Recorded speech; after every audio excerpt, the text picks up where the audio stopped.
Alright, the AC is all in, of course, pretty much ready to go. What I was doing initially was running the cord down through here underneath. That's a little bit of a pain. What I'm going to do is initially I will use a hole saw, drill down through the top of my countertop, and then I'm going to make a nice wooden piece that'll make the hole look a little more natural rather than buying something plastic.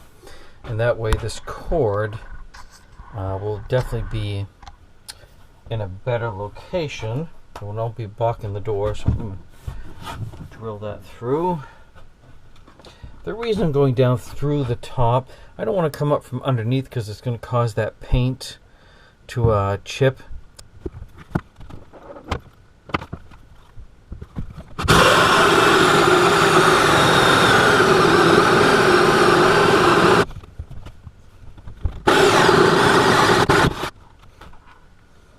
Oh, it's a little warm. Alright, now this should feed right down through. Just like that.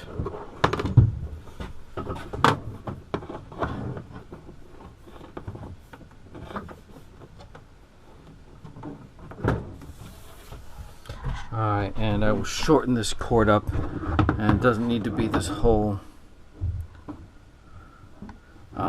full length like this hanging out, and that will plug in. I think you can see that. I'm gonna get a little bit more light there. Maybe you can see the plug right up there. It'll plug right into that.